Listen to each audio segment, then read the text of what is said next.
एक बूढ़े सेठ के मन में अचानक जो है एक सवाल खड़ा हो जाता है कि जो हमारा कमाया हुआ धन दौलत राजपाट है, इसका सही उपयोग हमारे बच्चे कर पाते हैं कि नहीं कर पाते हैं।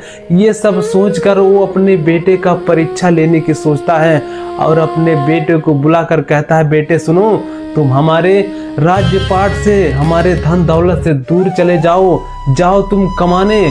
जब तुम 100 रुपये रोज लाकर कमा कर हमें दोगे तब तुम्हें खाना मिलेगा, नहीं तो नहीं मिलेगा।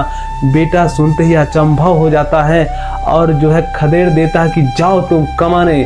और जो है उसका बेटा जो है कमाने के लिए निकल जाता है, इधर उधर ठोकरें बहुत खाता है लेकिन उसे काम नहीं मिलता। ये सब देख रही होती उसकी माँ से ये बात हजम नहीं होती, क्योंकि माँ की ममता ही ऐसी होती है, अपने बेटे को भूखा नहीं दे सकती।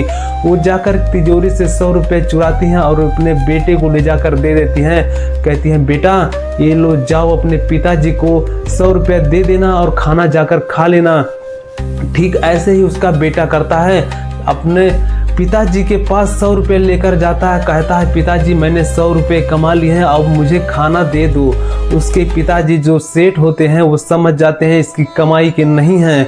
वो कहता है, अच्छा ठीक है, तुमने कमाई के 100 रुपये ले आए हैं और जाके इस पैसे को, एक बड़ा सा नाला था उसे में कहता है कि इस नाले में 100 रुपये तुम डाल दो, जाकर खाना खा लो।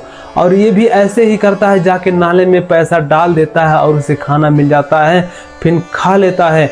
अगले सुबह फिर यही शर्त सेठ रखता है कि बेटे जाओ, तुम 100 रुपये कमा कर लाओगे तभी तुमको खाना मिलेगा, नहीं तो नहीं मिलेगा। उसका सेठ का जो लड़का होता है फिर से कमाने के लिए निकल जाता है, फिर भटकता है, काम उसे नहीं मिलता है। फिर वापस जो है उसकी माँ फिर से वही हरकत करती है, गले से 100 रुपये जाके चुरा के अपने बेटे को देती है।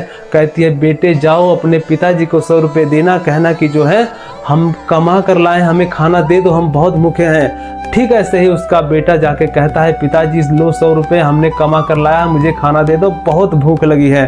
उसके पिता कहते हैं, ठीक है, नाले में जाके 100 रुपये डाल दो और खाना खा लो। और इसके पिता जो सेठ होते हैं, अचानक शक हो जाता है कि हमारे घर में एक ऐसा खेला खेला जा रहा है। उसको शक हो जाता है कि कैसे कैसे बात हो रही है, कैसे कैसे क्या हो रहा है। उसने एक फैसला और ले लिया, अपने सभी परिवार को एक कमरे में बंद कर दिया। फिर अपने उसी बेटे को बुलाया, कहता है, बेटे तुम जाओ कमाने, जब तक तुम 100 रुपये कमा कर नहीं लाओगे तब तक तुम्हें खाना नहीं मिलेगा। अब इन बेटे की हैकड़ी पूरी खत्म हो गई थी, क्योंकि 100 रुपये तो मिलने वाले थे नहीं, क्योंकि वो उनकी माँ और उनका परिवार कमरे में बंद था।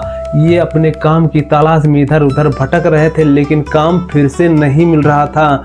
दोस्तों, जब शाम होता है, पूरा दिन बीत जाता, शाम हो जाता, रात हो जाती है, वही बेटा जब वापस घर आता है, उसका बेटा कहता है कि पापा मैंने बहुत कमाने की कोशिश की, दिन भर लगा दिया, अपने बहुत मेहनत किया हमने, लेकिन जो है 100 रुपये नहीं कमा पाए, केवल 95 रुपये कमा कर लाया हूँ।